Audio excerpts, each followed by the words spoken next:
Good afternoon.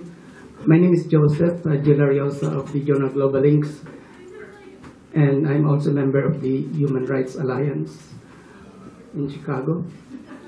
And me and Marlon Texon are going to moderate the press conference that is scheduled here with Senator Antonio San F. Trillanes IV. Welcome, Senator, to Chicago. Thank you very much, sir, and Mr. Joseph and Marlon, and to the Filipino-American Human Rights Alliance. Thank you very much, Mr. Senator Antonio Trillanes, may kababayan. Puro Bicolano ito. Ito si Joseph Sorsogon, ako Daraga Albay. Senator Trillanes is from Ligao Albay. So we will be having the Oragons here in Chicago for this very as a starting point. Mainit po ngayon ang issue ng pagdating ni Senator Trillanes because just last night around 2 p.m. the International Criminal Court has decided to have a preliminary examination of the war on drugs by the president, which claimed almost 13,000 souls already. Hindi lang po yan mainit. Bago po umalis si Senator Trillanes, he filed 2 resolutions before the Financial Committee and the Blue Ribbon Committee, chaired by Gordon and Escudero, with regards to the issue of the millions of bank accounts that was not reported in the SALN. Aside from that, may mga issue pa na mainit na pwede na rin nating matanong kay Senator Trillanes with regards to this move of the President and the Congress for the federalism movement and proposals in the Philippines. So diyan po tayo mag-forward around sa issue na ito. But first, let us give a chance to our Senator to give his welcome remarks as he arrived in the windy city of Chicago. Napakalamig po ngayon dito. Halos Maraming salamat po at tayo ay very honored at napunta tayo dito, nabisita natin yung mga kababayan natin dito sa Chicago, and despite the extreme weather conditions ay nandito sila at natuloy itong ating event. So I hope this afternoon ay makakatulong ako sa pag-enlighten ng mga kababayan natin sa iba't ibang issue na lumalaganap ngayon. We also have a new arrival from the media, Ms. Yolita Balinal, the editor and publisher, and Barto Balinal. They are just preparing to ask you questions. So maybe you can react to the first question of Mr. Marlon Texon about your comment on the filing of the preliminary examination by the ICC, and from there, what are your plans? Or as regards the ICC case, just a brief background. Na-file namin po ito last June 2017. Ito ay bunga ng mga iba't ibang issue na nadokumento natin, ibang insidente ng pagpatay na nangyari sa ating bansa na umabot na sa libo-libo. At ordinarily, bago ka pupunta sa ICC, ay susubukan natin na yung mga democratic institutions natin ay gumana. Kaso, unfortunately, yung judiciary, yung PNP, yung NBI ay walang ginawa na investigasyon to find out kung sino talaga ang mastermind dito. Hindi ito specific na cases lang na mga pagpatay at yun lang, kumbaga kung ano lang yung sensational, yun lang yung investigahan. Hindi po. Ito ay wholesale murder na mismong sinasabi ni Mr. Duterte na yun ang plano niyang gawin at ginawa niya. So sinubukan natin na mag-imbestiga sa Kongreso, kaso unfortunately ito ay inupuan. So at inabsuelto si Mr. Duterte. Ngayon, nag-file naman tayo ng impeachment case sa kanya dahil nga meron siyang immunity based on the Constitution. So the only way that you can prosecute a president for any crime is after he is impeached. Kaso, doon sa impeachment na yun ay sinagasaan ng mga kaalyado ni Duterte sa Kongreso, kaya wala rin napuntahan. Since wala na tayong recourse, dito tayo nag-resort dito sa option to file a case sa International Criminal Court by filing this communication for Duterte having committed crimes against humanity. Mass murder ang ating ipinail. So yan po ang background. Base sa proseso ng International Criminal Court, ito ay pag-aaralan muna nila at pag nakita nilang may basihan at tama yung or totoo yung mga aligasyon, yung mga initial information, ito ay aangat doon sa preliminary examination na ito na nga in-announce na nila.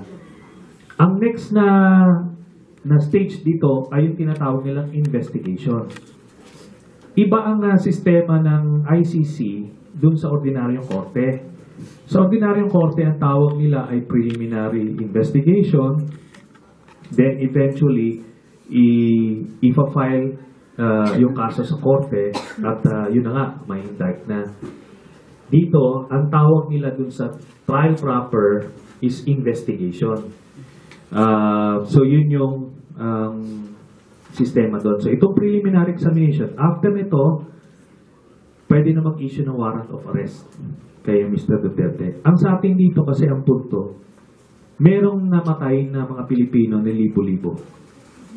Sino ang pumatay at nag-utos pumatay sa kanila? Si Duterte maliwanag sa pulisiya niya na papatayin niya itong mga drug users without the benefit of any validation whether they are beyond redemption or not. Hindi sila dumaan sa pagkakataong ma-rehabilitate para mabalik sila sa mainstream na society. Hindi man lang sila nabigyan ng proseso o ng tsansa na idepensahan yung sarili nila whether they are guilty beyond reasonable doubt at kung ito bang kanilang krimen. And mind you, there is no such crime as being a drug user. Okay? So, ito bang pagpatay ay commensurate doon sa krimen kung meron man na ginawa. So, lahat yan sinort circuit nito ni Mr. Duterte. Ngayon, sinasabi niya na hindi naman daw siya nag-utos directly to anybody to kill. Hindi po, kasi as the head of state, nag-announce siya ng polisiya ng pagpatay ng mga drug addict at drug pusher, kaya namatay ito mga to. Doon po sa crimes against humanity, it is not enough na hindi ka nag-utos. Kailangan pinigilan mo. Kasi mga kababayan mo ito, ikaw yung tatay ng bansa papatayin mo yung mga anak mo. Kahit na anong civilized country sa buong mundo, walang gumagawa niyan. Di ba tatay ka You're the father of the nation and yet you killed your own children. Ganyan ang implication nun. Ngayon, since tayo hindi natin siya ma-prosecute, then we are asking the ICC to prosecute him on behalf of those killed and on behalf of the Filipino nation in general. So yun po. I'd like Mike. During the investigation of the Senate, I think chaired by Senator Richard Gordon, when Motabato and Las Cañas testified, there was some kind of suggestion that the police should investigate the allegations. Now, the presidential spokesman, Mr. Haro Roque, was saying that it's premature for the opposition to file a case before the ICC because there was no charges being filed against Duterte in local courts or in the Philippine courts. Will you say that the Senate did not kind of recommend any new legislation to investigate the perpetrators? Ganito po, nagkaroon po ng investigasyon. Ang Committee on Justice, una na pamumuno ni Senator Laila de Lima, kaso nga, nung nararamdaman na nila yung init, pinagkaisahan siya at tinanggal, pinalitan bilang chairman ng Committee on Justice. Ngayon, ano ang nangyari doon sa investigasyon na yun? Inabsuelto nila. Ang sabi doon sa committee na yun, committee report, ay wala raw EJ case.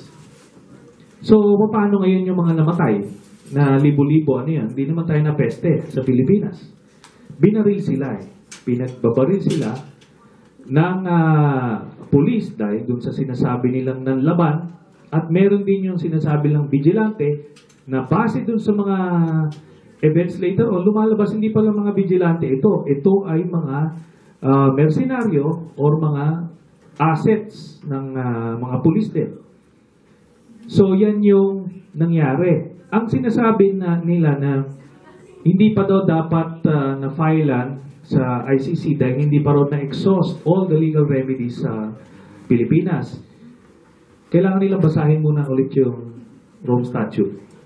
Dahil nakasaad doon, hindi yung mga agrabyado ang nag-exhaust ng legal means, kundi yung Estado. Dapat it's the state should exhaust all remedies na talagang pinakita nila na hinabol nila kung sino yung gumawa. Ito hindi, pinagtakpan. Ginamit yung mga state agencies to cover up the crime. Kaya hindi natin mahabol-habol kasi nga lahat na magkakasabwat. Ngayon, ganun din. You cannot file a case against Mr. Duterte because based on sa constitution natin, merong immunity. Kaya nga kailangan ng impeachment. Kaya nga sabi ko, marami rin kasing nagiging eksperto na sa ICC suddenly. Basahin nila yung Rome Statute and the accompanying documents. It is so clear there. Lahat ng elemento doon satisfied to warrant this case against Mr. Duterte. Yun. At the end of the day, may mga namatay na Pilipino na libo-libo na walang trial na nag-convict sa kanila beyond reasonable doubt of a crime that has a penalty of death. Wala namang tayong death penalty. Pangalawa, yung wala namang krimen na gumamit ka ng naging nahook ka sa drugs ko ano man dahil siguro may problema ka sa pamilya, may problema ka sa buhay, na nalulong ka doon. It doesn't mean na wala ka ng tsansang maging productive member of society. Si Senator Manny Pacquiao nga, umamin siya na shabu user siya So kung natukhang pala siya early on, di wala tayong world champion. At wala rin tayong magaling na senador ngayon. Di ba? So, ang sa akin dito, there is an opportunity for redemption for everyone. So, kailangan may managot dyan. At si Duterte ang mastermind nito. He is the head of state. He is the commander-in-chief. Kung ayaw niyang mangyaring may namamatay na ganon, he could have done everything to stop it and run after those who did it. Yan po. Mr. Leto is going to ask the question. Pessimistic about the course of action that you have taken, no? We know that we cannot prosecute Duterte in the Philippines because of what you said, because of his immunity. But knowing that almost all agencies, in the Philippines are complicit, and Duterte doesn't even deny the fact that he is the one ordering this. He says this in no uncertain terms. He is so bold at doing the summary killings, ordering this, because he feels that's why he was elected. Because when he declared in his campaigns that he is going to get rid of these drug users and drug, pushers in the country, he was elected. He was voted to be president, and now he does what he said he was going to do. Now, my question is that how realistic is our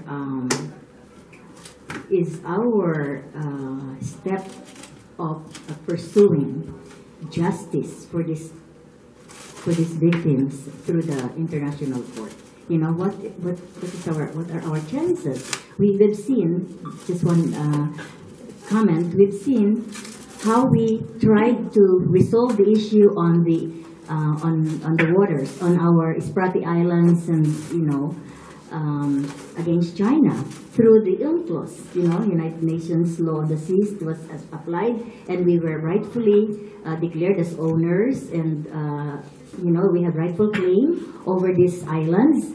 But still, the Chinese kept on building, and they're actually spreading ownership of the islands. So my question is, how realistic is our? So two questions.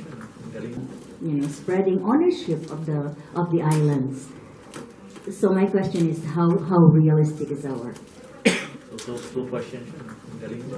So the West Philippine Sea issue is very much different. We already we have won that arbitration case, as you mentioned. But the problem is Mr. Duterte failed to assert our victory in the arbitration court. So it's not the failure of the arbitration court, it's our failure because we didn't assert it. Okay. Now, the chances of the case in the ICC, the fact that the prosecutor of the ICC already announced that she is commencing the preliminary examination, it means the case is moving. Okay? And based on the past the cases handled by the ICC, there are some cases that were finished in just a matter of months. It depends on the evidence available. In this case, there's an abundance of evidence because Duterte himself was seen and heard declaring publicly that he has this policy of killing Filipinos. So, maganda ang tsansa. Yun yan. Ang difference ng mga kaso dun sa Africa and the case in the Philippines, tayo, since openly democratic country tayo, doon established yung international media, national media, whereas the African countries, mahirap sila makakuha ng ebidensya. Dito na-document, na-picturean yung mga bangkay, nakukuha yung mga testigo. Marami ngayong mga testigong nakatago at the proper time lalabas sila. So, kumpleto ito. Madali ma-prove itong case na to. Ngayon yung sinasabi naman na kaya siya nanalo dahil kumaga, nanalo siya na nangangako siya na papatayin niya. So, what's the problem? Ang sa ating kasi dito, there are so many factors kung bakit nanalo si Mr. Duterte. Pangunahin na dyan, yung mga fake news na natutulog doon sa Colombo, simpleng tao lang daw, yung pala bilyonaryo. Meron din yun nga, may pinakita na sira yung sapatos, yung pagpapanggap niya na siya ay ordinary tao. In fact, sinabi niya na anak daw siya na mahirap. Anak ko siya ng governor ng Davao, ng malaking probinsya. And so, bata pa lang ito, may mga bodyguard na ito, kaya naging bully ito hanggang ngayon. So, maraming panliling lang na nangyari nung panahon na yun, ng kampanya. And, ang clincher dito is when he promised, without flinching, that he will eradicate corruption, crime, and illegal drugs in 3 to 6 months. He did that with so much sincerity and conviction, and maraming naloko doon. Kasi hindi sana yung Filipino people na may kandidato na mag-openly maglalay. They were expecting na medyo kasi magkakasingilan di ba? So what happened? O sige, they bought that line. Nung nanalo na, 6 months went by, ano sabi niya? Ay miscalculated, hindi pala kaya 3-6 months. So paano yan? Naloko na tayo. Di ba? Yun ho yung mga factors. Hindi siya binoto dahil nangako siya na papatay niya yung mga tao. Hindi ho yan. Sinasabi niya yan, parang siyempre, yung mga tao, hindi nila iniisip na gagawin talaga yon. Pero nung ginawa na, let me cite the case of Mr. Kian de los Santos. Nung lumabas yon at nag-rally na yung mga tao, sabi na too much ito. Hindi na. What did Mr. Duterte do? Umatras siya. Bakit siya atras kung he feels that that's the reason why he got voted in the first place? No. People thought he was just joking. People thought it was just hyperbole, as he keeps on claiming. But, di ba? Yun po yan. Naloko niya na. 6 months, when he won the election, 6 years na nating pagtsatsagaan ito. So, he just needed enough to lie enough for you to vote for him. Kung anong gusto mo marinig, he will give it to you. Para iboto mo sa kanya. Ngayon nakuha niya na. Di pa sensyahan. Grace. After that part. Grace is with Pinoy News Magazine. Hello, Senator. We know Duterte was a prosecutor before he was a mayor, and he says that he's seen a lot of these cases that he felt that it's justifiable, and we know that he has no remorse for the killings, and he's very stubborn. Is there some way you and other senators and congressmen can collaborate with him, or just find some type of his humanity to be able to make him work with you in order to find solutions to the drug problem instead of demonizing him? Because obviously the more you do that, you're going to push him away, and he won't want to, he'll think that you don't want to work with him. Okay, I am a member of the political opposition. In a democracy, our job is to check the abuses of the president in this case. So, it's not my job to suck up to him, but despite my role being a member of the opposition, I was never an obstructionist. I supported the budget of this administration every time. And that's the main engine, main fuel of any administration. So, it doesn't mean that I am criticizing him. It doesn't mean that I'm also obstructing his plans for the country. No. Now, the issue is a crime has already been committed. What do you want us to do? Do you want us to look the other way? Or you want us to fight for these people who cannot fight for themselves? More than 10,000 Filipinos have been killed. Now, we cannot simply turn our backs on that. Mark, do you have any questions? I have a follow-up. question if there's Sige. I'm not playing a devil's advocate here, Senator. I was just. I'm not playing a devil's advocate here, Senator. I just want to know that when I went home, you know, I was talking to some people, and they have very positive impression, positive comments about Duterte. Hindi ko, kahit anong sabihin ko sa kanila na, sabi kong gano'n, ba't gusto ninyo yung mamamatay tao, you know, something like that, no? Tapos sabi nila, marami pong nagagawa. Ma'am, sabi niya gano'n, yung mismong usap ko sa dyaryo na ko dun sa Pilipinas. Sabi niya, maraming nagagawa po si Duterte, tingnan ninyo, ganito, ganoon. They are so impressed, you know. Itong mga bata ito, these are not millennials, but, you know, younger crop, nasa 40s, ganyan.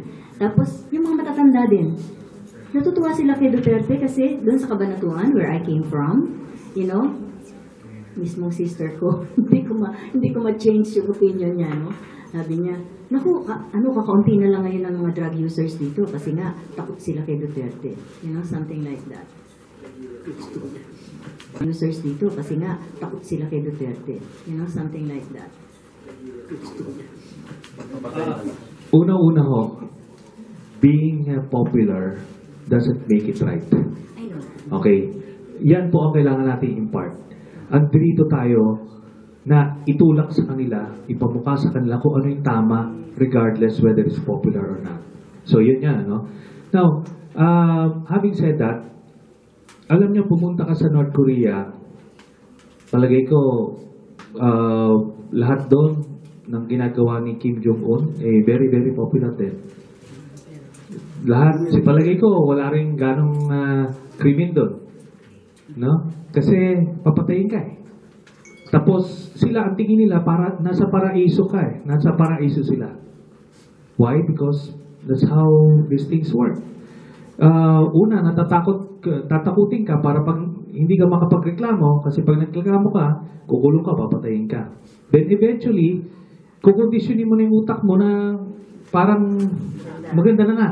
Then they will feed propaganda. So, ganyan po ang ginawa sa mga taga-Davao. Alam nyo, I keep on saying, sinasabi lang din, ginawa niya transform yung Davao. Sabi ko, nakapunta na ba kayo sa Davao? Hindi pa. Yun naman pala eh. Pag pumunta kayo ng Davao at pumunta ka ng General Santos, you will see the difference. Mas maayos sa General Santos. May urban planning, mas tahimik. Walang ganon. Pero, hindi nyo nalalaman kung sino yung mga gumano. Kasi, ganon lang talaga yun eh. Nangyayaring development. Ano? Ito sa kanya, grabe traffic, grabe yung urban poor dyan, pati nga basura, hindi maayos makolekte. It's a typical Filipino city. Ngayon, hinawakan niya ito ng more than 20 years, ha? Palagay ko, kahit sino dito sa room na ito, bigyan mo ng pagkakataon, mamuno ng isang syudad for more than 20 years, they will do better. Infinitely, and without killing people.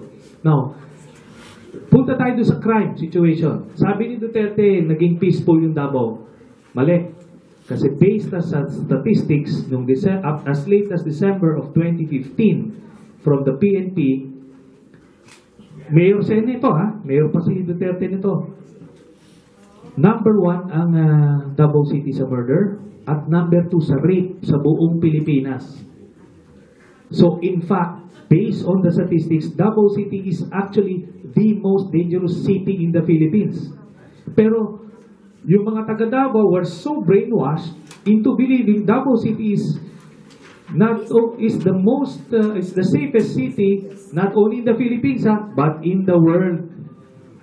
Talungin nyo sila, ganon. Parang silang mga North Koreans. Ganon yon. That's the thing here. Sabi ko nga, yun ang problema eh. Hindi ka pa pala nakakapunta ng Davao. Nabibilib ka na kaagad. So, gano'n nangyari. Maraming panliling na nangyari nung kampanya. Kaya ngayon binabasag ko yun eh. Kasi pinagloloko lang kayo ni Duterte. Hindi nyo ito kilala, itong tao na ito. Magnanakaw siya at mamamatay tao siya. Bastos pa, among others. Hindi, tinatanong kanya kung Aren't you hindi afraid? okay. Aren't you afraid he will? Okay, umiinit po. Ang init ng ating talakayan ngayon ay itutuloy ho sa community town hall meeting with Senator Trillanes meets with Chicago Philams. Ngayon, siyempre, may tanong ako after Bart will be the final question. Sabi ni Sara Duterte, Mayor ng Davao, recycle daw ang iyong mga sal and allegation of the millions. Ngayon, even though ako'y natatawa rin sa ganyan dahil kami, sa panahon ngayon ng global climate change na natatamasa natin ngayon, ay ang pagiging reduce, reuse, recycle ay katanggap-tanggap sa panahon ngayon. Ngayon, ang pagiging recycled ng mga fans sa environment is very good. So what can you say about this recycle countercharge ni Sara Duterte sa iyong mga allegations? Alam niyo po, kaya nare-recycle itong issue na ito dahil hindi naman nila hinaharap eh. Di ba? Alam niyo yung hamon ko sa kanila, pumirma kayo ng waiver para ma-prove nyo kung totoo yung allegation ko o hindi. Ngayon, sa akin ganito, bakit nila gagawin yun? Unang-una, siya presidente, ito si Duterte. Nagpapanggap siya na meron siyang anti-corruption advocacy, pero bilyonaryo ka pala. Sa akin dito, for the sake of your supporters, yung mga diehard followers mo, pakita mo sa kanila na malinis ka, at ito, kakargahan ko. Pag mali yung akusasyon ko sa kanila, magre-resign ako bilang senador, at hindi lang yan, magwo-walk-in ako sa kahit na anong kulungan na gusto niya. Kung mali ako. Di ba? Maganda yun. Mapapakita mo, mapapahiya mo na itong si Trillanes, maikukulong mo pa ng wala ng kaso. Di ba? Yun ang sa akin na hamon. Kaso, paulit-ulit, iibahin ng usapan eh. Di ba? Maggagawa ng ibang issue. Kaya nire-recycle ito, sa akin hindi. Ito, harapin mo ito kasi mahilig ka magpanggap, Mr. Duterte, na malinis ka at galit ka sa corruption. Yung pala ikaw mismo ang korahon. Last question. I was just reminded of the latest resignation of Bart is also from Bicol, Catanduanes. the son of Duterte. I'm thinking that this is just a drama for people to believe that he is really sincere in his responsibility to clean up the country. Do you agree with that? I agree with that ho, no? Kasi yung sa mga nakapanood po dun sa hearing tungkol dun sa 6.4 billion pesos shabu shipment, nakita nila na lahat yung mga players involved in the shipment ay konektado kay Mr. Paulo Duterte. Lahat yon, yung small Abiliera, yung ka-text nito ni Mr. Taguba na itong si Tita Nani, naka-document yun na si Paulo Duterte yung kanilang amo, so pumunta pa sa Davao, nagbigay pa ng maliwanag. So, ito nga babalik tayo. Galit ka sa drugs, Mr. Duterte. Pero yung anak mo, nag-i-import ng drugs. Meron bang, narinig nyo ba si Duterte man lang na nagmura-mura siya, nagalit na galit siya, bakit nakapasok yung tuni-tuniladang drugs niya sa Port of Manila, sa front door ito, pinasok. Wala. Anong ginawa pa? Inabsuelto yung mga nagpasok, ni-reassign pa. So dito makita na talagang kalokohan yung yung war on drugs na yan. So kawawa yung mga nabiktima rito. Ginagawa ni Duterte yung mga pagpatay na yan sa war on drugs na yan dahil gusto niyang takutin yung mga Pilipino. Gusto niyang kumalat yung balita sa mga bara-barangay na pagka pumunta ka kay Duterte, patay ka. Pwede ka sama. Yan lang po yan. Walang, wala siyang intensyon na i-eradicate yung illegal drugs. Dahil doon pa lang sa Davao, hindi nga niya nalinis eh. Alam niyo ang proof. Nung nagtokhang sila, yung mga mag-surrender, libo-libo yung nag-surrender sa Davao City. Eh bakit nangyari yun? Di ba? Plus, ilan yung na-document natin na incidents na nag-i-import ng cocaine dito sa Davao at ginagawang transshipment point sa ibang bansa. So, di ba? Siya yung hari ng Davao. Bakit nangyari yan? Kasi siya ang nagsusupervise. Yun lang po yan. Besides, ito pa. Meron na po ba tayo nakita yung mga top drug lords na identified sa Pilipinas ay nakasuhan? Wala. Kaibigan niya. Mga kaibigan niya. Yung mga mayor. Okay, umiinit po ang ating talakayan sa ating special guest who flew 13 miles. 13,000 miles. And was able to land in O'Hare despite the stormy blizzard in Chicago. People are coming in, and the second phase of this event will now commence. And I now would like to turn in this to paring Jerry Clarito, Gigi, to start the second phase. Mr. Senator will now be on the town hall community meeting with the Chicago Pinoys, and of course, some of our friends in Chicago. Gigi. And thank you for this, giving us an opportunity to hold a press conference here in Chicago, Illinois, Mr. Senator. On behalf of Filipino-American Human Rights Alliance of Illinois, co-convener Jerry Clarito and Juanita Salvador Bures, Mr. Marlon L. Pexon, Mr. and Mrs. Bart and Yolito Balinal of the Prelim Magazine, Grace Garcia of Pinoy News Magazine, and Mr. Manny Zambrano of Philippine Weekly and Philippine Daily Inquirer. This is Joseph Gelariosa of the Journal Global Links and PhilaMessenger.com, thanking Senator Antonio Sonny F. Trillanes IV for being a gracious host and answering our questions during the press conference in this very snowy Chicago, Illinois weather, February 9, 2018. We thank you, Mr. Senator, for your presence.